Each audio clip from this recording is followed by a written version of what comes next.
بسم اللہ الرحمن الرحیم۔ تلخیص دروس القرآن، مطالب الفرقان، سورۃ البقرہ آیت نمبر 223۔ تفسیر القرآن بالقرآن از علامہ غلام احمد پرویز صاحب۔ اخذ و تلخیص محمد اکبر دکشت بھاردواج۔ نظر ثانی doctor Inam ul-Haq, M Phil P H D Islamic studies. سورۃ البقرہ آیت نمبر 223۔ نساؤكم حرث لكم فأتوا حرثكم أنا شئتم وقدموا لأنفسكم واتقوا الله واعلموا أنكم ملاقوه وبشر المؤمنين۔ اولاد کی صلاحیت مردوں میں ہوتی ہے، جبکہ تمہاری عورتیں تو تمہارے لیے مانندے کھیتی ہیں۔ ان میں اولاد کی صلاحیت نہیں ہے تو اپنی کھیتی میں جب دل چاہے آؤ اور اپنی نسل کو آگے بڑھاؤ، اور قوانین خداوندی کی پیروی کرو، اور جان رکھو کہ تمہیں ہمارے قانون مکافات کا سامنا لازم کرنا ہے، اور قوانین خداوندی پر عمل پیرا لوگوں کو ان کے اعمال کے خوشگوار نتائج کی خوشخبری دی۔ انسان کے اختیار و ارادہ کو خدا بھی سلب نہیں کرتا تو کوئی اور کیسے سلب کر سکتا ہے؟ حیوانات مجبور مخلوق ہیں، اس لیے ان کی افزائش نسل پر خدا نے خود کنٹرول لگایا ہوا ہے۔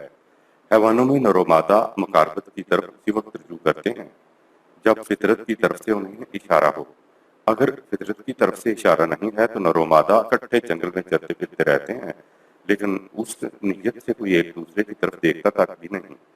قرآن نے عورت کے بارے میں کہا نساؤکم حرث لکم، سورۃ 2 آیت 223۔ عورتیں تمہاری کھیتی ہیں۔ کھیت میں اپنے طور پر تو کھیتی اگانے کی صلاحیت نہیں ہوتی، البتہ اس کے اندر بیج کو قبول کرنے کی صلاحیت ہوتی ہے۔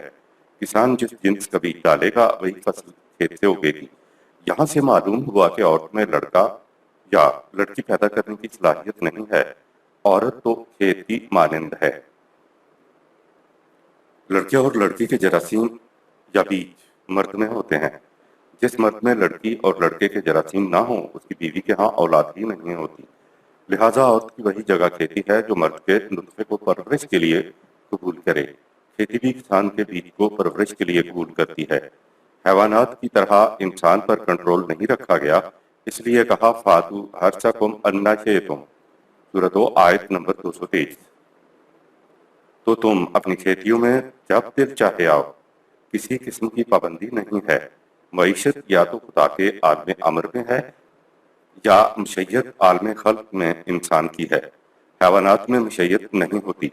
جس کسان کا اپنا کھیت ہے اس کو پورا حق حاصل ہے، چاہے اپنے کھیت میں ویسے ہی جائے یا بیج ڈالنے کے لیے جائے، یہ انسان کا اپنا اختیار ہے۔ اگر کہا جائے کہ صرف افزائش نسل ہی کے لیے کھیت میں جاؤ تو یہ انسان کے اختیار و ارادے کو سلب کرنا ہو جائے گا، جو کسی صورت میں بھی جائز نہیں۔ قرآن نے شئتم سورۃ 2 آیت 223 کہا ہے کہ جب دل چاہے۔ یہ انسان کا اختیار و ارادہ ہے کہ کھیت میں تو جب جی چاہے جائے لیکن بیج نہ ڈالے، اور جب چاہے بیج ڈالے۔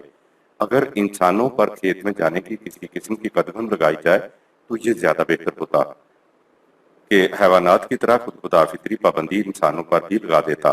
خدا نے پابندی نہیں لگائی ہے تو اس کا مطلب یہ ہے کہ انسان کھیت میں جانے کے لیے آزاد ہے، جب جی چاہے بیج ڈالے یا نہ ڈالے۔ کھیتیاں تو ساری عورتیں ہیں، لیکن انسان کو اپنے اختیار و ارادے سے صرف اپنی بیوی یا بیویوں تک محدود ہونا ہوتا ہے۔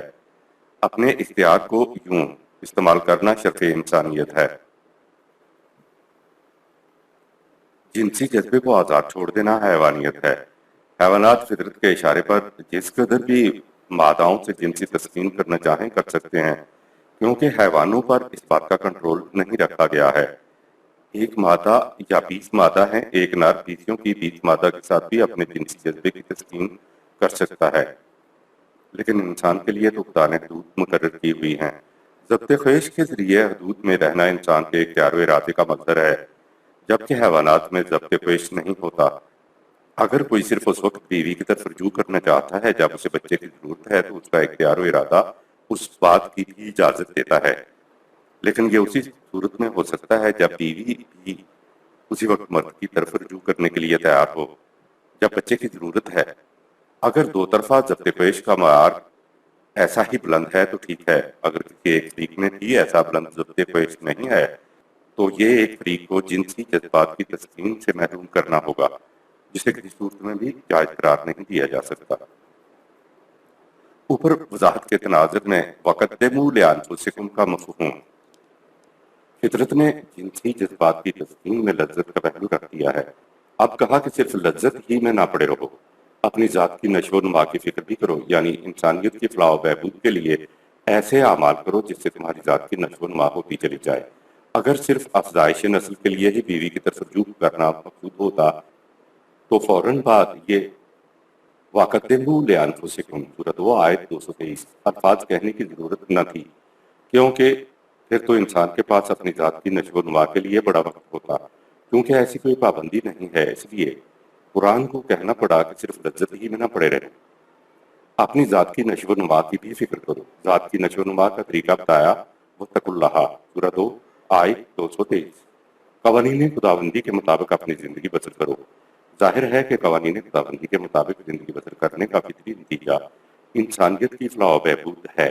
اگر انسان کے ذہن میں اپنی ذات کی نشو و نما کی فکر نہ رہے تو یہ انسان کی حیوانی سطح کی زندگی ہے، اور جن کے پیش نگاہ اپنی ذات کی نشو و نما ہوتی ہے وہ مومن ہوتے ہیں، اور ایسے ہی لوگوں کے لیے دنیا و آخرت میں خوشگوار زندگی کی بشارتیں ہیں۔ آیت نمبر 224 ولا تجعلوا الله عرضة لأيمانكم أن تبروا وتتقوا وتصلحوا بين الناس والله سميع عليم۔ اور اللہ کی قسموں کو اس مقصد کے لیے ڈھال نہ بناؤ کہ لوگوں پر احسان نہ کرو گے، یا حدود الہی کا احترام نہ کرو گے، یا لوگوں کے درمیان صلح نہ کراؤ گے، کیونکہ یہ لغو قسم کی قسمیں ہوتی ہیں۔ بلا شبہ اس کا قانون مکافات سب کچھ سنتا اور جانتا ہے۔ آیت نمبر 225 لا يؤاخذكم الله باللغو في أيمانكم ولكن يؤاخذكم بما كسبت قلوبكم والله غفور حليم۔ اللہ تم سے تمہاری لغو قسموں کی بابت تو بات پرس نہیں کرے گا، لیکن تمہاری ان قسموں کی بابت تم سے ضرور بات پرس کرے گا جو تمہارے دل کے ارادے کا نتیجہ ہیں۔ اس کا قانون ذرا ذر سی باتوں پر بھڑک نہیں اٹھتا، اس میں بڑی سہار ہے اور مقصد اس کا تمہاری حفاظت ہے۔ آیت نمبر 226 للذين يؤلون من نسائهم تربص 4 أشهر فإن فاءوا فإن الله غفور رحيم۔ لغو قسم کی ایک مثال، جو لوگ اپنی بیویوں سے نہ ملنے کی قسم کھا بیٹھیں جو انہیں نہیں کھانا چاہیے تھی، تو ان کے لیے 4 ماہ کی مہلت ہے۔ اگر وہ اس عرصہ میں عورت کی طرف رجوع کر لیں تو بغیر کفارے کے اجازت ہے، کیونکہ قانون خداوندی میں اس قسم کی لغزشوں کی حفاظت اور مرحمت کی گنجائش ہے۔ آیت نمبر 227 وَإِنْ عَزَمُوا الطَّلَاقَ فَإِنَّ اللَّهَ سَمِيعٌ عَلِيمٌ۔ اور اگر 4 ماہ کے عرصہ میں طلاق کا فیصلہ کر لیں تو انہیں علیحدگی کر دینا چاہیے، اس لیے کہ یہ اس خدا کا قانون ہے جو ہر بات کا سننے والا اور سب کچھ جاننے والا ہے۔ طلاق کے لغوی معنی آزاد ہو جانے کے ہیں، اصطلاحی معنی ہے نکاح کے بندھن سے، نکاح کے عقد سے آزاد ہونا، یعنی نکاح کے 2 طرفہ معاہدے سے آزاد ہو جانے کا نام طلاق ہے۔ جہالت یا غصے میں لغو قسمیں کھا بیٹھنے کا انجام اور اس کا حل۔ لوگ غصے اور جہالت میں قسم کھا بیٹھتے ہیں کہ میں فلاں سے نہ بولوں گا، یا فلاں کی جو مدد کیا کرتا تھا اب نہیں کروں گا، یا بیوی کو ماں باپ کے گھر نہ جانے دوں گا، یا سسرال والوں کو نہیں آنے دوں گا۔ جب قسم اٹھانے والے کے ساتھ جب سے بات کی جائے تو وہ کہتا ہے کہ تم کہہ تو ٹھیک رہے ہو، لیکن کیا کروں، میں تو قسم کھا بیٹھا ہوں۔ یعنی میں نے اپنے اختیار کو خود ہی سلب کر لیا ہے۔ قرآن نے اس قسم کی قسموں کو لغو کہا اور کہا کہ تم ایسی لغو قسموں کو ڈھال کے طور پر استعمال نہ کیا کرو اور بغیر کفارے کے اپنی قسموں سے آزاد ہو جایا کرو۔ کسی خاتون کا نام لیے بغیر ایک واقعہ سورہ النساء میں ہے کہ ایک خاتون پر تہمت لگائی گئی اور پھر اس کا چرچا کیا گیا۔ خاتون کے رشتہ داروں میں سے کسی نے جو تہمت لگانے والے کی مالی امداد کیا کرتا تھا، انہیں قسم اٹھا لی کہ میں آئندہ اس کی مالی مدد نہیں کروں گا۔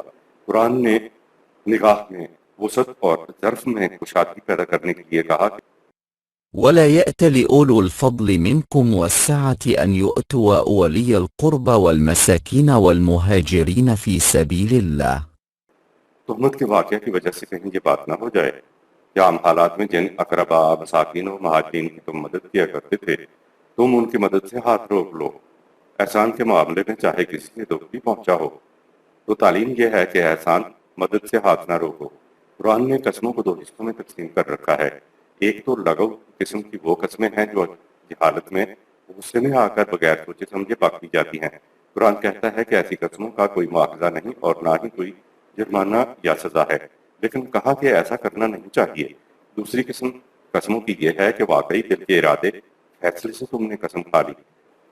اس کے لیے بھی قرآن نے کہا کہ یہ قسم ابدی طور پر تمہاری آزادی کو سلب نہیں کر سکتی۔ جب بھی تمہیں احساس ہو کہ غلطی ہو گئی ہے اور غلطی پر ندامت ہو تو بطور سزا کہ تم تھوڑا سا کفارہ دے دیا کرو، یعنی 10 مسکینوں کو کھانا کھلانا یا ایک غلام آزاد کرنا ہے، یا اگر ایسا کرنا ممکن نہ ہو تو پھر 3 دن کے روزے رکھ لو۔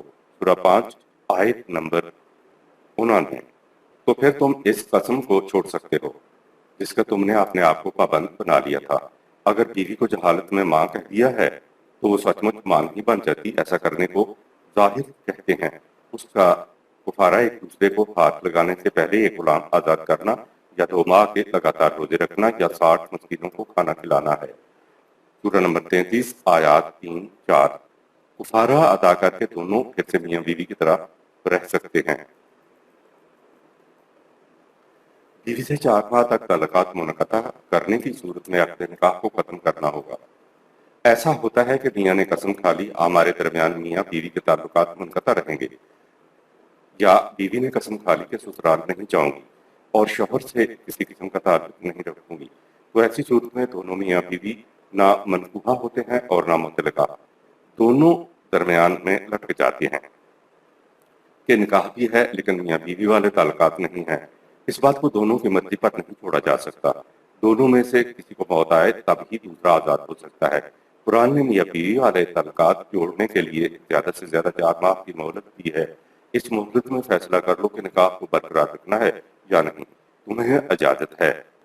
لیکن دونوں نے یا کسی ایک نے یہ فیصلہ کر لیا ہے کہ بند نکاح سے آزاد ہونا ہے تو معاملہ عدالت کے سامنے پیش کیا جائے گا جو ان کے درمیان علیحدگی کر دے گی۔ 4 ماہ سے قبل بھی عدالتی کارروائی ہو سکتی ہے، لیکن 4 ماہ انتہائی مہلت ہے۔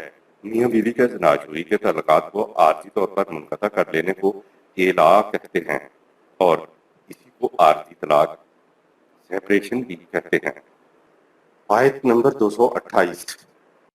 والمطلقات يتربصن بأنفسهن 3 قروء ولا يحل لهن أن يكتمن ما خلق الله في أرحامهن إن كن يؤمن بالله واليوم الآخر وبعولتهن أحق بردهن في ذلك إن أرادوا إصلاحا وَلَهُنَّ مِثْلُ الَّذِي عَلَيْهِنَّ بِالْمَعْرُوفِ وَلِلرِّجَالِ عَلَيْهِنَّ دَرَجَةٌ وَاللَّهُ عَزِيزٌ حَكِيمٌ۔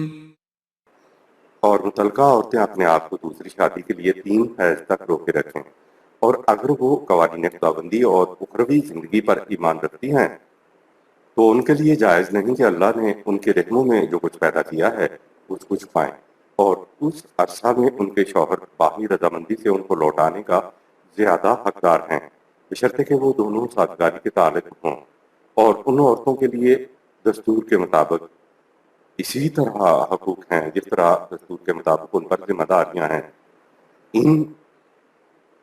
ہاں، مردوں کو عورتوں پر ایک ترجیح ہے، یعنی مرد کے لیے عدت نہیں ہے، اور یہ ترجیح اس خدا کے قانون میں ہے جو ہر معاملہ کی حکمت سے واقف ہے اور ہر ایک کو اس کے صحیح مقام پر رکھنے پر قادر اور غالب ہے. طلاق کی صورت میں دیے گئے متعین اصول و اقدار. ثلاثہ قروء سورۃ 2 آیت 228. 3 قروء یعنی 3 حیض کی مدت 3 ماہ. یہ مدت اس لیے مقرر کی گئی تاکہ جو کچھ رحم میں ہے وہ ظاہر ہو جائے اور جس کا بچہ ہے اس پر ذمہ داری ڈال کر بچے کے حقوق کا تحفظ کیا جا سکے. 3 ماہ کو عدت کی مدت کہا جاتا ہے. اگر کسی کو سن رسیدہ ہونے کی وجہ سے یا بیماری کی وجہ سے حیض نہ آتا ہو تو عدت کی مدت 3 ماہ ہے، اور حاملہ عورت کی عدت کی مدت بچے کی پیدائش تک ہے. سورہ 65 آیت نمبر 4. جس عورت کے ساتھ زناشوئی نہ ہوئی ہو اور طلاق واقع ہو جائے تو اس کے لیے کوئی عدت نہیں. سورہ 33 آیت نمبر 49. بیوہ عورت کی عدت 4 ماہ اور 10 دن ہے. سورہ 2 آیت 234. قرآن نے بیوہ کے متعلق تشریح نہیں کی اگر وہ حاملہ ہو تو کتنی عدت ہے، لیکن حاملہ متعلقہ کی عدت سے اخذ کیا جا سکتا ہے کہ بیوہ حاملہ کی عدت کی مدت بھی مزاحمت تک ہونی چاہیے. عدت کے دوران متعلقہ عورت کے رہنے سہنے اور خورد و نوش کی ذمہ داری طلاق دینے والے شوہر پر ہے. خورد و نوش اور رہنے سہنے کا معیار وہی ہوگا جیسا بیوی کے ہوتے ہوئے تھا. سورہ 2 آیت 241. سورہ 65 آیت 1 اور سورہ 65 آیات 6-7. لیکن اگر حالات سازگار نہ ہوں تو عورت عدت کے دوران کسی دوسری جگہ بھی جا سکتی ہے. بیوہ کے لیے زندگی ہی میں مرد اپنے فرقہ میں سے وصیت کرے گا کہ اس کی بیوی کو 1 سال کا خورد و نوش اور رہائش دی جائے. اگر بیوہ اپنی مرضی سے کہیں اور چلی جائے تو پھر 1 سال کا خورد و نوش اور رہائش کی ذمہ داری ختم ہو جاتی ہے. سورہ 2 آیت 240.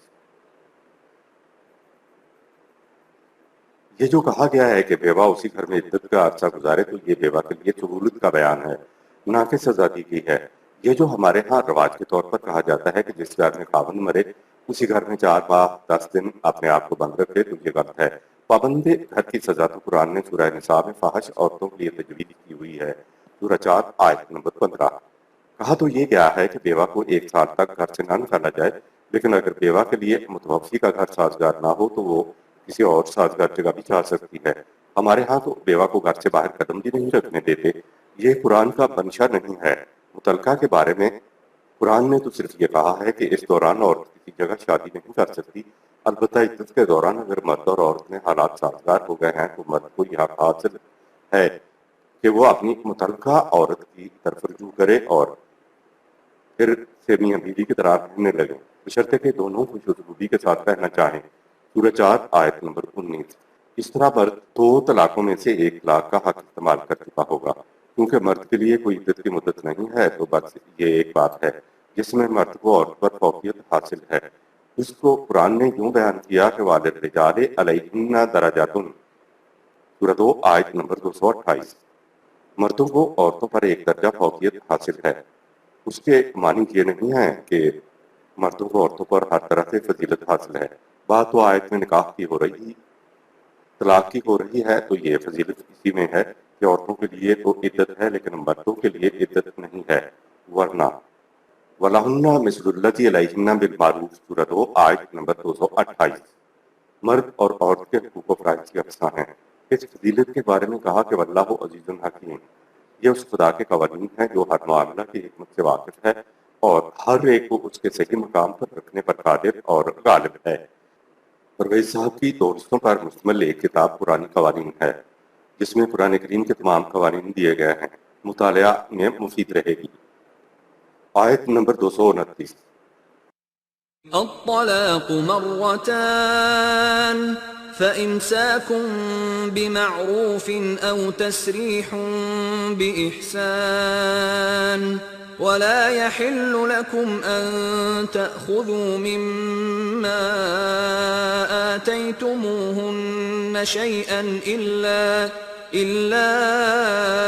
أن يخافا ألا يقيما حدود الله فإن خفتم ألا يقيما حدود الله فلا جناح عليهما فيما افتدت به تلك حدود الله فلا تعتدوها ومن يتعد حدود الله فأولئك هم الظالمون۔ طلاق کا حق دو مرتبہ استعمال ہو سکتا ہے، پھر دستور قانون کے مطابق یا تو ان بیویوں کو نکاح میں روک لینا ہے یا احسان کے ساتھ کچھ مزید دے دلا کر رخصت کر دینا ہے، اور تمہارے لیے یہ بات جائز نہیں کہ تم نے جو کچھ عورتوں بیویوں کو دیا ہے اس میں سے کچھ واپس لو۔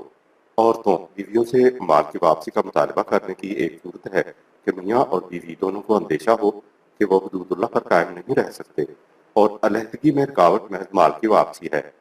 تو اس بات میں کوئی حرج نہیں ہے کہ اگر عورت خود شوہر سے حاصل شدہ مال میں سے آزادی کے افزانہ کے طور پر کچھ واپس دے دے یا اس سے عدالت واپس دلوائے۔ یہ اللہ کی حدود ہیں، تو ان سے تجاوز نہ کرو، اور جو اللہ کی حدود سے تجاوز کرتے ہیں تو وہی لوگ قانون کی نگاہ میں مجرم ہیں۔ آیت 230۔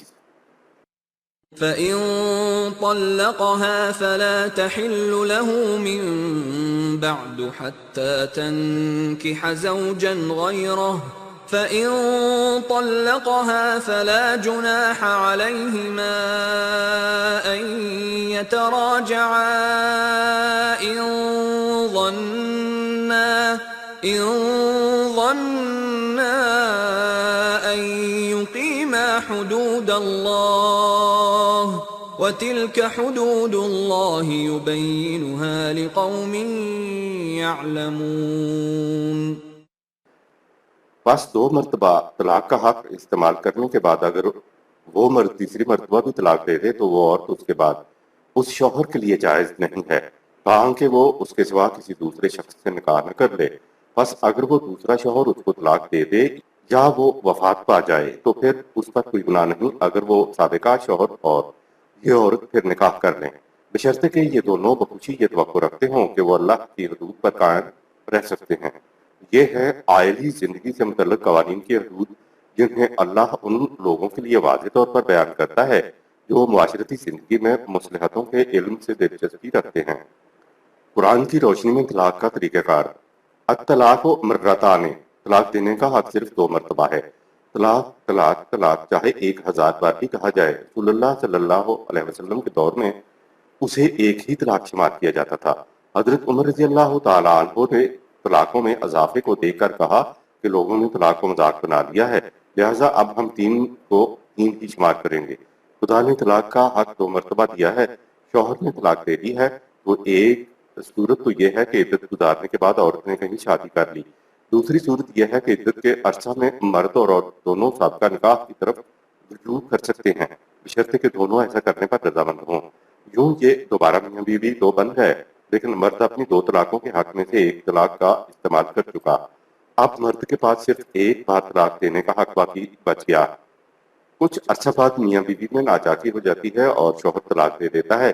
اس طلاق کے بعد اگر عدت گزارنے کے بعد عورت کہیں شادی کر لیتی ہے تو یہ دوسری بات ہے، لیکن اگر عدت کے عرصہ میں مرد اور عورت میں سازگاری پیدا ہو گئی ہے اور دونوں چاہتے ہیں کہ سابقہ نکاح کی طرف رجوع کیا جائے تو دونوں ایسا کر سکتے ہیں۔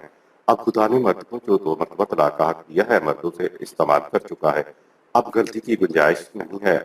اگر پھر ناچاکی ہو جاتی ہے اور مرد عورت کو طلاق دے دے تو اب یہ دونوں چاہیں بھی تو اپنے سابقہ نکاح کی طرف رجوع نہیں کر سکتے اور نہ ہی دوبارہ نکاح کر سکتے ہیں۔ سورہ 4 آیت 19۔ عورت کہیں اور جگہ نکاح کر لے گی۔ اب اگر دوسرے شوہر نے بھی اس عورت کو طلاق دے دی یا وہ مر گیا تو پھر سے ان مرد اور عورت میں نکاح ہو سکتا ہے جو پہلے 2 مرتبہ طلاق کا حق حاصل کر چکے ہیں۔ حلالہ دھوکہ بازی ہے، خدا کے قانون کے ساتھ مذاق ہے، اس لیے جائز نہیں۔ خدا کا قانون تو یہ ہے کہ مرد یا عورت میں سے جس کے پاس طلاق دینے کا حق ہے وہ اپنے حق کو 2 مرتبہ استعمال کر سکتا یا کر سکتی ہے۔ 3 بار طلاق طلاق طلاق کہہ کر عورت کو فارغ کر دینا خدا کا بنایا ہوا قانون نہیں ہے۔ طلاق کا معاملہ نیلام کی طرح 1 2 3 کرنے والا نہیں ہے، یہ قانون کا معاملہ ہے۔ طلاق کی صورت میں مرد جو کچھ بیوی کو دے چکا ہے اب وہ اس میں سے واپس لینے کا حقدار نہیں، البتہ مال کا لین دین ہی علیحدگی میں رکاوٹ بن رہا ہے تو عورت اپنے حق میں سے کچھ چھوڑ کر طلاق حاصل کر سکتی ہے۔ مثلاً ایسی پیشہ عورتیں بھی ہوتی ہیں کہ نکاح کیا، پیسہ بٹورا اور پھر طلاق کا مطالبہ کر دیا، اور پھر اسی طرح دوسرے کے نکاح میں ایسی صورت ہو تو عورت کو طلاق دینے سے پہلے اس سے مال کی واپسی کا مطالبہ کیا جا سکتا ہے۔ مہر نکاح کے وقت شوہر کی طرف سے بیوی کو ایک تحفہ ہوتا ہے۔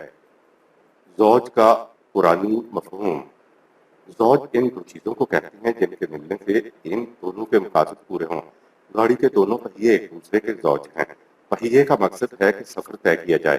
اب اگر ایک پہیہ نہ ہو تو دوسرا پہیہ بھی بیکار اور بے مقصد رہ جاتا ہے۔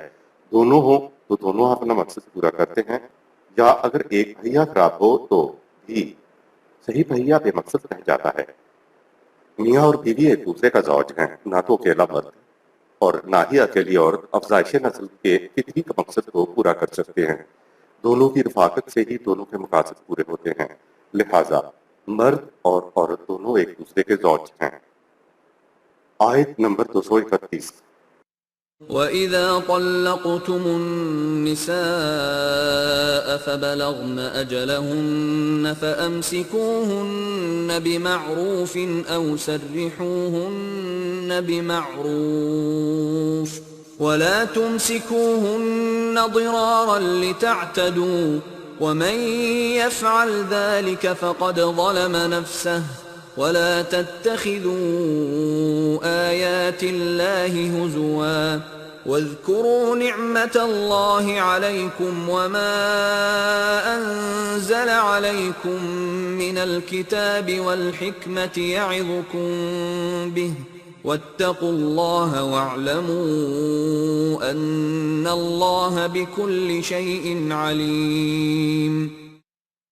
اور جب تم عورتوں کو طلاق دو اور وہ اپنی عدت کو پورا کر لے تو ان کو دستور کے مطابق پھر ان سے نکاح کر کے اپنے پاس روک لو یا دستور کے مطابق انہیں رخصت کر دو، اور نقصان پہنچانے کے ارادے سے تم ان کو نکاح کے ذریعے اپنے پاس نہ روکو کہ تم حدود سے تجاوز کرو، اور جو ایسا کرے گا وہ خود اپنی ذات کو نقصان پہنچا کر اپنے آپ کو تباہ کرے گا۔ اور اے مومنو، اللہ کے احکامات کو مذاق نہ سمجھو اور اپنے اوپر اللہ کی عنایات کو یاد رکھو کہ اس نے تمہیں ضابطۂ قوانین عطا کر دیا اور قانون کی بدلغائد سے بھی آگاہ کر دیا کہ قوانین پر عمل پیرا ہونے سے کیا نتائج نکلیں گے۔ یہ قوانین اس نے تمہاری نصیحت کے لیے اتارے ہیں، لہذا تم اس کے قوانین کی پوری اطاعت محتاط انداز سے کرو کہ کہیں کوتاہی نہ ہو جائے، اور جان رکھو کہ اللہ کا قانون مکافات ہر بات کو جاننے والا ہے۔ جو کسی پر ظلم کرتا ہے وہ دراصل خود اپنے آپ پر ہی ظلم کر رہا ہوتا ہے۔ وَلَا تُمْسِكُوهُنَّ ضِرَارًا لِتَعْتَدُوا وَمَنْ يَفْعَلْ ذَلِكَ فَقَدْ ظَلَمَ نَفْسَهُ، سورۃ 2 آیت 231۔ اور نقصان پہنچانے کے ارادے سے تم ان کو نکاح کے ذریعے اپنے پاس نہ روکو کہ تم حدود سے تجاوز کرو، اور جو ایسا کرے گا وہ خود اپنی ذات کو نقصان پہنچا کر اپنے آپ کو تباہ کرے گا۔ بظاہر تو مرد خوش ہوتا ہے کہ میں نے اسے نکاح کے بندھن میں باندھ لیا ہے اور اب چن چن کے بدلے لوں گا، اس پر ظلم کروں گا، لیکن قرآن کہتا ہے کہ وہ کمبخت خود اپنے آپ پر ظلم کر رہا ہوتا ہے، کیونکہ اس کے اس رویہ سے اس کی ذات مضموم ہو رہی ہوتی ہے۔ وَلَا تَتَّخِذُوا آیَاتِ اللَّهِ هُزُوًا، سورۃ 2 آیت 231۔ خدا کے قوانین کو مذاق نہ بناؤ، یعنی عدت گزرنے کے بعد اگر عورت کو دوبارہ نکاح کر کے رکھنا ہے تو وصیت دینے کے لیے نہیں بلکہ اللہ کی حدود کی پاسداری کرنے کے لیے نکاح کرو۔ آیت نمبر 232۔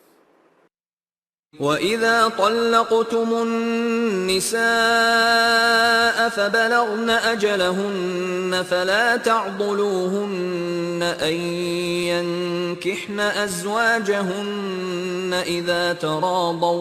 إِذَا تَرَاضَوْا بَيْنَهُم بِالْمَعْرُوفِ ذَلِكَ يُوعَظُ بِهِ مَن كَانَ مِنكُمْ يُؤْمِنُ بِاللَّهِ وَالْيَوْمِ الْآخِرِ ذَلِكُمْ أَزْكَى لَكُمْ وَأَطْهَرُ وَاللَّهُ يَعْلَمُ وَأَنْتُمْ لَا تَعْلَمُونَ۔ اور جب تم عورتوں کو طلاق دے چکو اور وہ اپنی عدت پوری کر چکے ہیں تو تم اس بات میں مزاحم نہ بنو کہ وہ اپنے زیر تجویز یا سابقہ شوہروں اگر 3 طلاق نہیں ہوئی سے نکاح کر لیں، جبکہ وہ آپس میں نکاح کا معاملہ دستور کے مطابق باہمی رضامندی سے طے کریں۔ یہ نصیحت تم میں سے ان لوگوں کے لیے کی جاتی ہے جو قوانین خداوندی اور اخروی زندگی پر ایمان رکھتے ہیں۔ یہی تمہارے لیے پاکیزہ اور ستھرا طریقہ ہے، اور اللہ تمہارے کلی مفاد سے آگاہ ہے جبکہ تم اپنے کلی مفاد سے ناواقف ہو۔ آیت نمبر 233۔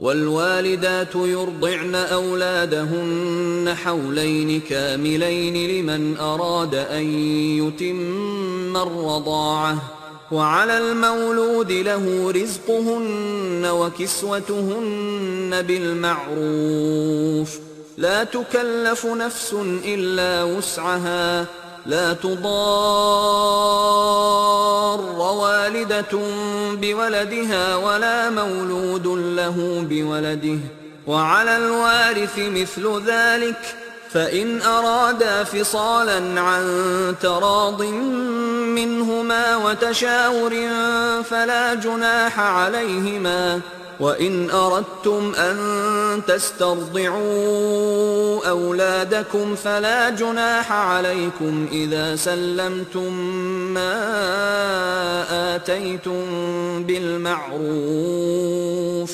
وَاتَّقُوا اللَّهَ وَاعْلَمُوا أَنَّ اللَّهَ بِمَا تَعْمَلُونَ بَصِيرٌ۔ اور مائیں اپنے بچوں کو اپنے سابقہ شوہروں کے لیے جو پوری مدت دودھ پلوانا چاہتے ہیں پورے 2 سال دودھ پلائیں، اور بچے کے باپ پر بچے کی ماں کا دستور کے مطابق کھانا اور لباس کا خرچ ہے۔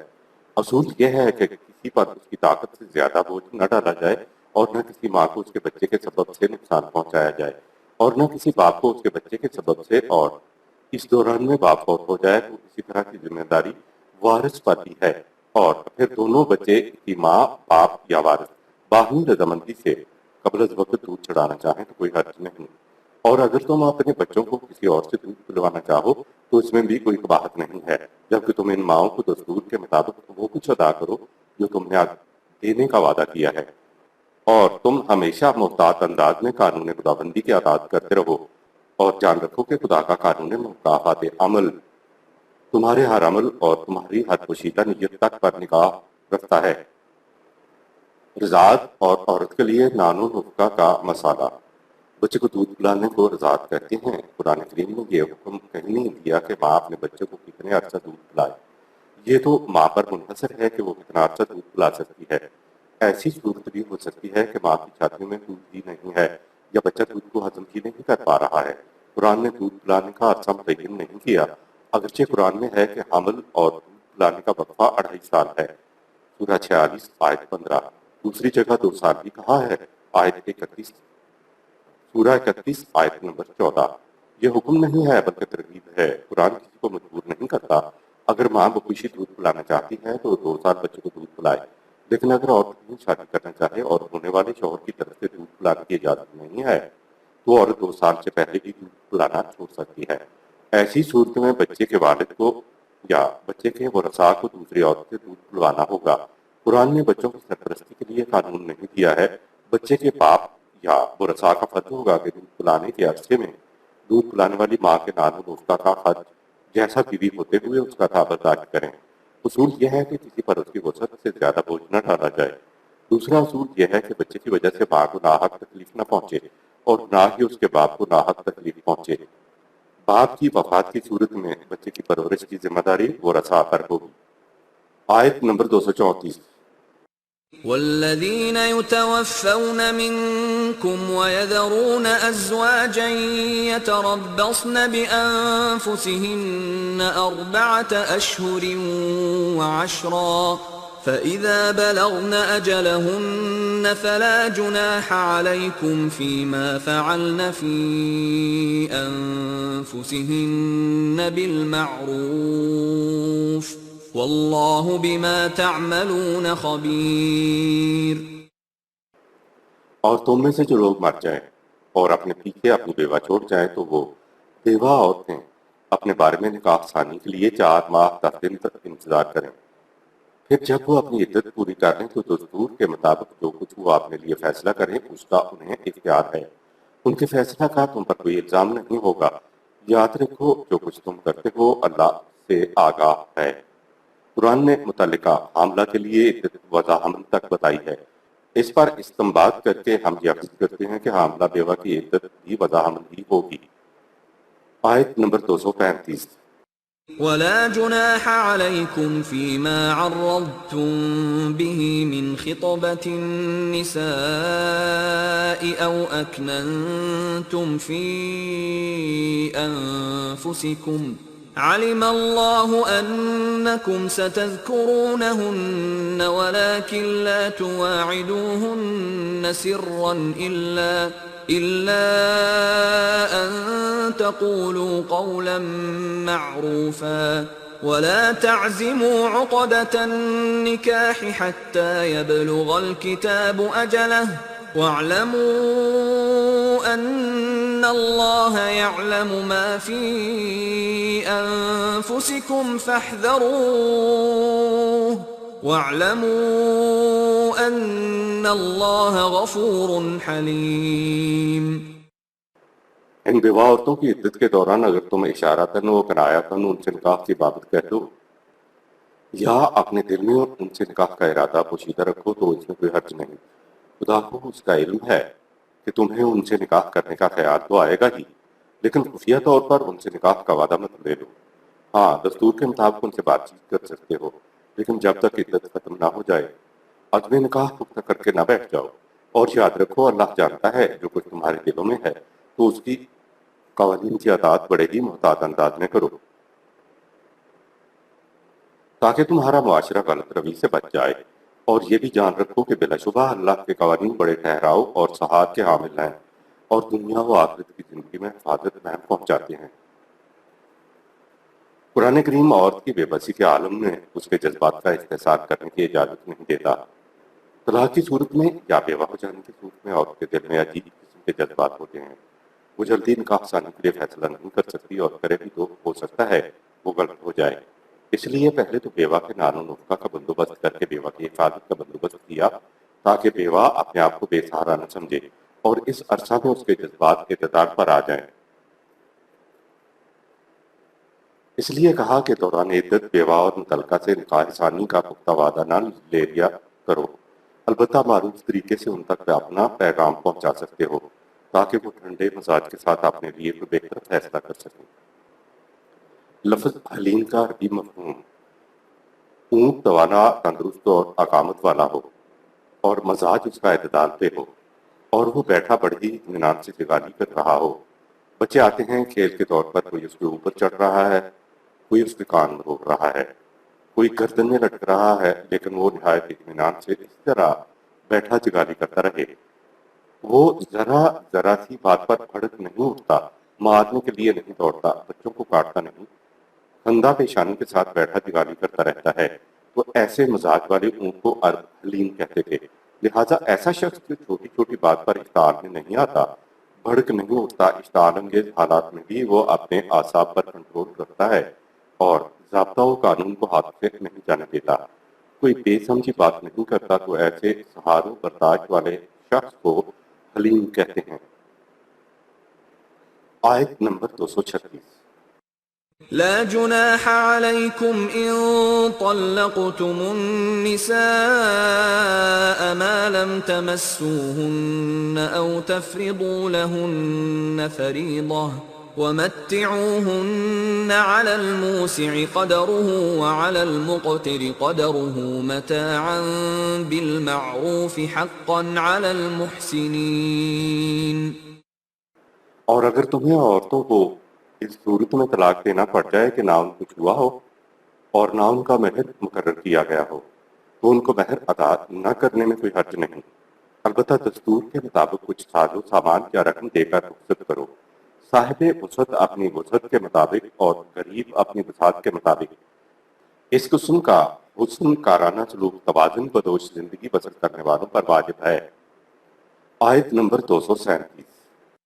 وَإِن طَلَّقْتُمُوهُنَّ مِن قبل أن تمسوهن وقد فرضتم لهن فريضة فنصف ما فرضتم إلا أن يعفون أو يعفو الذي بيده عقدة النكاح وأن تعفوا أقرب للتقوى ولا تنسوا الفضل بينكم ان اللہ بما تعملون بصیر۔ اور اگر ایسی صورت ہو کہ عورت کو ہاتھ لگانے سے قبل طلاق دینا پڑ جائے اور مہر بھی مقرر ہو چکا ہو تو ایسی صورت میں مقرر مہر کا آدھا حصہ ادا کرو۔ اگر عورت اپنا حق چھوڑ دے تو مہر ادا نہ کرنے میں کوئی حرج نہیں، یا اگر طلاق کا مطالبہ عورت کا ہے، سورۃ ہوا آیت 229، تو اس صورت میں جس کے ہاتھ میں نکاح کا بندھن ہے وہ اپنا حق چھوڑ دے۔ اور یہ کہ باہمی مراد کا برتاؤ قوانین خداوندی کی منشا کے زیادہ قریب ہے، اور اس بات کو نہ بھولو کہ خدا نے دونوں مرد و عورت کو منفرد صلاحیتوں سے نوازا ہے۔ اللہ کا قانون مکافات تمہارے ہر عمل پر نگاہ رکھتا ہے۔ نکاح کا بندھن کس کے ہاتھ میں ہے؟ بیدہ عقدۃ النکاح، سورۃ ہوا آیت 237۔ جس کے ہاتھ میں نکاح کا بندھن ہے، اوپر گزر چکا ہے کہ اور اگر کسی وجہ سے مہر مقرر ہی نہیں ہوا اور زناشوئی سے پہلے طلاق کی نوبت آ گئی ہے تو کہا کہ حسب استطاعت کچھ نہ کچھ عورت کو دے کر رخصت کر دیا کرو، سورۃ آیت 236۔ دوسری صورت یہ ہے کہ مہر تو مقرر ہو چکا لیکن زناشوئی سے پہلے طلاق کی نوبت آ گئی تو کہا کہ آدھا مہر ادا کر دو، سورۃ آیت 237۔ اگر طلاق کا مطالبہ عورت کی طرف سے ہے، سورۃ آیت 229، تو اس صورت میں جس کے ہاتھ میں نکاح کا بندھن ہے وہ اپنا حق چھوڑ دے۔ دیکھتے ہیں کہ یہ کون ہے جس کے ہاتھ میں نکاح کا بندھن ہے۔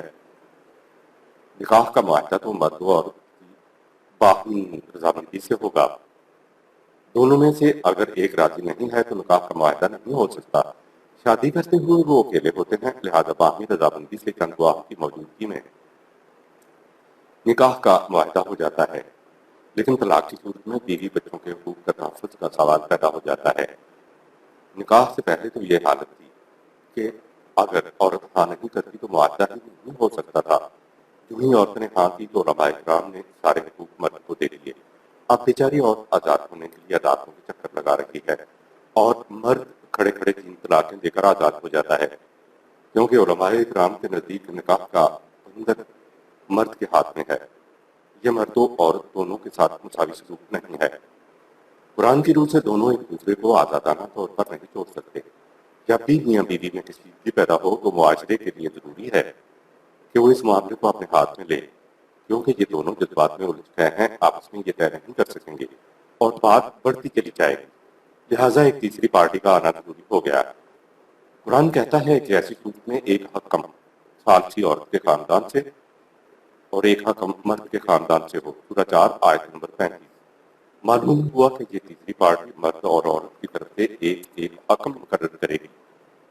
اگر نظام قبائلی طرز کا ہے اور حکومت نام کی کوئی چیز نہیں ہے تو یہ تیسری پارٹی قبیلے کا سردار یا قبیلے کی پنچایت ہو سکتی ہے جو حکم مقرر کرے۔ اگر معاشرہ ایک باوقار حکومت کے تحت زندگی بسر کر رہا ہے تو یہ تیسری پارٹی خود حکومت یا اس کی طرف سے نامزد کوئی اتھارٹی یا عدالت ہوگی۔ بہرحال کشیدگی کو ختم کرنے کے لیے یا علیحدگی کا فیصلہ کرنے کے لیے ایک تیسری پارٹی کو درمیان میں آنا ہوگا۔ مصالحتی کوششوں کے بعد یا تو میاں بیوی دوبارہ خوش اسلوبی کے ساتھ رہنے لگیں گے یا مصالحتی کوششوں کی ناکامی کی صورت میں تیسری پارٹی عدالت علیحدگی طلاق کا فیصلہ صادر فرما دے گی۔ یہ ہے وہ مجاز شخص یا پنچایت یا عدالت ہے جس کے نکاح میں نکاح کا بندھن ہے۔ معلوم ہوا کہ نکاح کی گرہ نہ مرد کے ہاتھ میں ہے اور نہ عورت کے ہاتھ میں ہے۔ سورۃ النساء میں اس کی تفصیل ہے۔ یہ تیسری پارٹی فیصلہ دیتے ہوئے سوچے گی کہ کون کشیدگی کا اصل ذمہ دار ہے۔ یہ تیسری پارٹی بے قصور کو معاوضہ دلائے گی، بچوں کے تحفظ کا سوچے گی۔ نکاح کرتے وقت تو باہمی رضامندی سے چند گواہوں کی موجودگی میں رجسٹرڈ فارم پر کر کے دستخط کرنے سے معاہدہ ہو جاتا ہے۔ بس دیکھنا یہ ہوتا ہے کہ معاہدہ فارم میں کوئی خلاف قرآن اندراج نہ ہو، اس میں تیسری پارٹی نہیں آئے گی، لیکن معاہدے کو منقطع کرنے کے لیے قرآن کی روح سے تیسری پارٹی کو ملوث کرنا نہایت ضروری ہے۔ تاکہ میاں بیوی اور بچوں اور پیدا ہونے والے بچے کے حقوق کا تحفظ کیا جا سکے۔ ظاہر ہے کہ طلاق اور اس سے متعلقہ معاملات کا فیصلہ تیسری پارٹی عدالت ہی کرے گی۔ آیت نمبر 238۔ حافظوا على الصلوات والصلاة الوسطى وقوموا لله قانتين۔ خدا کے مقرر کردہ فرائض منصب کی ادائیگی کے وقت اپنے مرکزی فریضہ کی یعنی توازن بدوش اعتدال پر مبنی انداز کی محافظت کرو، اور تم زندگی کے ہر گوشے میں اپنے فرائض منصب کی ادائیگی میں اپنی تمام تر صلاحیتوں مال و جان کو بوقت ضرورت صرف کر دینے والے بن کر کھڑے رہنے والے بنو۔ آئلی قوانین کی وضاحت کے درمیان اختلاط کا مفہوم۔ پیچھے سے آیت 237 تک آئلی قوانین کی وضاحت آئی ہے، اور یہ آیت سورہ 2 آیت 238 آئلی قوانین کے درمیان میں آئی ہے۔ اس لیے ربط کے لحاظ سے اس آیت میں صلاۃ نماز سے متعلق احکام کی حکمت سمجھ میں نہیں آتی، جبکہ خوف کی حالت میں الصلاۃ کے متعلق احکام آیات سورہ 4 آیات 101 تا 103 میں آئے ہیں۔ اسی صورت کی آیت سورہ 2 آیت 3 میں ہم الصلاۃ کا مفہوم بڑی تفصیل سے بیان کر آئے ہیں، جہاں ہم نے بتایا تھا کہ صلاۃ قوانین خداوندی سے وابستگی اور ان کے پیچھے پیچھے چلتے ہوئے عائد فرائض منصبی کو ادا کرنے کا نام ہے۔ ان معانی کی روح سے ہمارا خیال ہے کہ ان آیات میں صلاۃ سے مراد وہ فرائض ہیں جو سیاق و سباق کی آیات میں عائلی زندگی کے ضمن میں عائد کیے گئے ہیں، اور الصلاۃ الوسطیٰ سے مراد ہے فرائض منصبی ادا کرنے میں توازن بدوش انداز اختیار کرنا، یعنی نہ اس انتہا کی طرف اور نہ اس انتہا کی طرف جھکا ہوا، بلکہ تمام فرائض کی ادائیگی میں قوانین خداوندی کو مرکز نگاہ بنا لینا۔ اس آیت کے بعد اگلی آیت سورہ 2 آیت 239 میں ہر حالت میں قوانین خداوندی کو اطاعت کرنے کی خاطر سامنے رکھنے کے لیے کہا ہے، اور کہا ہے کہ اس سے پہلے تم ان امور سے واقف نہ تھا۔ ہم سمجھتے ہیں کہ اس سے پہلے تم ان امور سے واقف نہیں تھے کہہ کر عائلی قوانین کی طرف اشارہ کیا گیا۔ سورہ 2 آیات 238 239 کے بعد پھر سے مسلسل عائلی قوانین کا ذکر آ رہا ہے۔ سورہ 2 آیت 238 سورہ 2 آیت 239 میں مزید وضاحت ہے کہ ہر حالت میں قوانین خداوندی کو عائلی قوانین کو اطاعت کرنے کی خاطر ہمیشہ سامنے رکھو۔ تصریف آیات کی روح سے لفظ صلاۃ کا مفہوم۔ آپ نے دیکھا کہ نکاح، مہر، طلاق، عدت، بیوگی وغیرہ کے قوانین کا ذکر آ رہا ہے۔ پھر 2 آیات سورہ 2 آیات 238 239 کے بعد سورہ 2 آیت 240 میں کہا گیا ہے والذین یتوفون منکم، تم میں سے جو لوگ عورتیں چھوڑ کر مر جائیں۔ درمیان میں حفاظت الصلاۃ الوسطیٰ سے متعلق آیت آ گئی۔ اس کا ترجمہ کیا جاتا ہے کہ تم اپنی نمازوں کی حفاظت کرو، اور خاص طور پر صلاۃ الوسطیٰ کی، اور اللہ کے لیے اطاعت گزار بن کر کھڑے ہو جاؤ۔ صلاۃ الوسطیٰ سے کوئی عصر کی نماز مراد لیتا ہے، کوئی جمعہ کی نماز مراد لیتا ہے، جیسے کہ اوپر بتایا گیا کہ پیچھے سے عائلی زندگی سے متعلق سارے احکام آ رہے ہیں، اور آگے بھی عائلی زندگی سے متعلق قوانین کا ذکر ہے۔ اب سوال یہ ہے کہ عائلی قوانین کے درمیان میں الصلاۃ الوسطیٰ درمیانی نماز کا ذکر کیسے آ گیا؟ قرآن نے جہاں الصلاۃ کہا ہے وہاں اقیموا الصلاۃ بھی کہا ہے، اور پھر اگلی آیت میں کہا کہ خوف کی صورت میں ایسا کیا کرو۔ یہ کیا بات ہوئی؟ بات یہ ہے کہ ہم قرآن کریم کے لفظ کا ہر جگہ ترجمہ ایک ہی لیتے ہیں۔ یہ ٹھیک ہے کہ صلاۃ سے یہ مسجد والے اجتماعات بھی مراد ہیں۔ قرآن عربی مبین میں نازل ہوا ہے۔ اگر ہم بتائے ہوئے طریقے تصریف آیات کے مطابق الفاظ کا مفہوم متعین کریں گے تو قرآن لفظ کے معنی خود متعین کر دیتا ہے۔ قرآن کے الفاظ کو سمجھنے کا ایک طریق تو یہ ہے کہ دیکھا جائے کہ یہ لفظ قرآن میں کہاں کہاں اور کن کن معنوں میں استعمال ہوا ہے۔ صلاۃ کا مادہ ہے سواد لام واو، اور اس کے بنیادی معنی ہے کسی کے پیچھے پیچھے الگ تواتر التزاماً غیر منقطع انداز میں اس طرح چلنا کہ آگے والے اور تمہارے درمیان میں کوئی چیز نہ آنے پائے۔ خدا کے بارے میں قرآن میں ہے ان ربی علی صراط مستقیم، سورہ 11 آیت 56، تیرا رب صراط مستقیم پر چلا جا رہا ہے۔ ہم سورہ الفاتحہ میں دعا مانگ چکے ہیں اہدنا الصراط المستقیم، سورہ 1 آیت نمبر 6۔ ہمیں صراط المستقیم کی طرف رہنمائی فرما۔ تو معلوم ہوا صراط مستقیم وہ راہ ہے جس پر خدا چلا جا رہا ہے۔ خدا کا ہم ادراک نہیں کر سکتے تو خدا کے پیچھے پیچھے صراط مستقیم پر چلنے سے مراد یہ ہے کہ زندگی بسر کرنے کے لیے خدا کے قوانین کے پیچھے پیچھے چلنا ہے، قوانین اور اپنے درمیان کسی چیز کو حائل نہیں ہونے دینا ہے، کیونکہ ہمارا خدا سے تعلق صرف اس کے قوانین کے ذریعے ہی ہے۔ یوں پیچھے پیچھے چلنے والے کو عربی میں مسلی کہتے ہیں، اور جو کچھ مسلی کر رہا ہوتا ہے اس کو عربی زبان میں صلاۃ کہتے ہیں۔ لفظ صلاۃ کے بنیادی معنی سمجھنے کے بعد معنی ہو جائیں گے وہ تمام فرائض منصبی جو خدا نے ہمارے لیے مقرر کیے ہیں، اور وہ تمام وظائف حیات اور ان کو ادا کرنے کے طور طریقے جو خدا نے ہمارے نصب العین کے حصول کے لیے مقرر کیے ہیں۔ ان سب کا التزاماً مسلسل غیر منقطع انداز میں اتباع کرتے چلے جانا صلاۃ ہے۔ الصلاۃ کے بنیادی معنی سمجھنے کے بعد اب ہم اس لفظ کا قرآن کریم میں استعمال دیکھتے ہیں۔ ألم تر أن الله يسبح له من في السماوات والأرض والطير صفات كل قد علم صلاته وتسبيحه والله عليم بما يفعلون؟ دیکھتے نہیں کہ کائنات کی پستیوں اور بلندیوں میں ہر شے خدا کی طرف سے ودیت کرتا اپنے فرائض حیات کی ادائیگی میں اپنی پوری توانائی کے ساتھ سرگرم عمل ہے، اور پرندوں کو دیکھو کس طرح فضا میں پر پھیلائے ودیت کرتا فضائے حیات صلاۃ کی ادائیگی میں سرگرم عمل ہے۔ کائنات کی ہر شے اپنی صلاۃ فریضہ زندگی اور اپنی تسبیح سرگرمی عمل کے دائرے کو جانتی ہے۔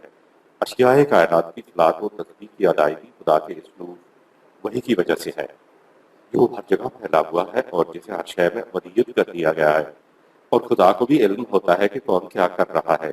اب سورۃ المومنون کی طرف آتے ہیں۔ قد افلح المومنون، سورۃ 23 آیت نمبر 1۔ آؤ تمہیں بتائیں کہ وہ کون ہیں جن کی کھیتیاں پکیں گی اور ثمربار ہوں گی۔ یہ وہ ہے جنہوں نے ہمارے ضابطۂ قوانین کی صداقت کو تسلیم کر لیا اور اسے اپنی زندگی کا نصب العین بنا لیا۔ اگلی آیت ہے الذین ھم فی صلاتہم خاشعون، سورۃ 23 آیت نمبر 2۔ فلاح پانے والے وہ ہیں جو دل کے پورے جھکاؤ کے ساتھ اس ضابطۂ قوانین کی صداقت کو تسلیم کر کے عادات کے لیے صلاتہم اس کے پیچھے پیچھے چلے تاکہ فرائض زندگی ضابطے کے مطابق سر انجام دیتے رہیں۔ سورۃ 23 آیات 3 تا 8 میں مومنین کی خصوصیات کا ذکر ہے۔ اس کے بعد ہے والذین ھم علی صلاتہم یحافظون، فلاح پانے والے وہ ہیں جنہوں نے نظام صلاۃ کی روح سے عائد فرائض کی پوری محافظت کی۔ نیز سورہ 24 آیت نمبر 41، صلاتہم میں صلاۃ جمع کے سیغے میں ہے، یعنی یہ وہ لوگ ہیں جتنی چیزیں عائلی زندگی کے بارے میں ان کے ذمے ہیں۔ سورۃ 23 آیات 3 تا 8 ان کی محافظت کرتے ہیں۔ تو ظاہر ہو گیا کہ جتنی باتیں سورۃ 23 آیات 3 تا 8 میں درج ہیں وہ سب صلاۃ ہیں، فرائض زندگی ہیں۔ ہر جگہ صلاۃ کے معنی مسجدوں میں ہونے والے اجتماعات نہیں ہوتے۔ صلاۃ کا بنیادی اور مرکزی مفہوم فرائض منصبی کی محافظت کے لیے اطاعت گزار ہونا ہے، لہذا حافظوا علی الصلاۃ سورۃ 2 آیت 238 کے معنی اپنے مرکزی فرائض منصبی کی محافظت کرنا ہے۔ مرکزی فریضہ کیا ہے؟ کہا والصلاۃ الوسطیٰ سورۃ 2 آیت 238، یعنی ایک مرکزی فریضے کو سامنے رکھو گے تو تم تمام فرائض کی محافظت کر لو گے۔ انسانوں کا مرکزی فریضہ بتایا وقوموا للہ قانتین، سورۃ 2 آیت 238۔ خدا کے مقرر کردہ فرائض منصبی کی تکمیل کے لیے ہر وقت اپنے آپ کو اطاعت گزار بنا کر رکھو۔ قانتین مرکزی چیز ہے جس کی حفاظت کے لیے کہا گیا ہے۔ لفظ قانتین کا مفہوم اور اس کی اہمیت۔ اطاعت و فرما برداری میں مرکزی چیز ہے وقوموا للہ قانتین، سورۃ 2 آیت 238، یعنی قانتین بن کر خدا کے قوانین کی اطاعت کرنے کے لیے کھڑے رہو۔ قانتین کے معنی اطاعت گزار نہیں ہیں۔ عرب مشکیزے میں پانی ڈالتے اس کا منہ اچھی طرح بند کرتے کہ ایک قطرہ پانی بھی اس میں سے باہر نکل کر ضائع نہ ہو۔ اب اگر مشکیزے کا منہ ہمیشہ کے لیے بند ہو جائے تو مشکیزے میں رکھے ہوئے پانی کا کیا فائدہ؟ اور اگر راستے میں مشکیزہ ٹپکتا چلا جائے تو منزل تک پہنچتے ہوئے مشکیزے کا پانی ختم ہو جائے گا۔ لہٰذا ایسے مشکیزے میں پانی ڈال کر سفر کرنے کا کیا فائدہ؟ ایسا مشکیزہ جو کہیں نہ ٹپکے اور جہاں پانی کی ضرورت ہو وہاں اس کا منہ کھول کر پانی استعمال کیا جا سکے، تو ایسے مشکیزے کو عرب کانود کہا کرتے تھے، یعنی وہ مشکیزہ جو اپنے اندر بھری توانائیوں کو محفوظ رکھے اور بے جا ایک قطرہ بھی کہیں ضائع نہ کرے، لیکن جب ضرورت پڑے اس کا منہ کھول کر اس کی توانائیوں کو استعمال کیا جا سکے۔ یہ ہے صلاۃ الوسطیٰ، اور یہ ہے مرکزی اور بنیادی فریضہ، اور یہ ہے ایک مومن کا قانتین ہونا کہ وہ اپنی توانائیوں کو بے جا صرف نہ کرے، لیکن جہاں ضرورت پڑے اپنی توانائیوں کو منہ کھول کر صرف اتنی ہی توانائی صرف کرے جتنی کی ضرورت ہے۔ یہ ہے مومنین کا قانتین بن کر خدا کے قوانین کی اطاعت کرنے کے لیے کھڑا ہونا، جس کی قرآن نے اس آیت میں ہدایت کی ہے۔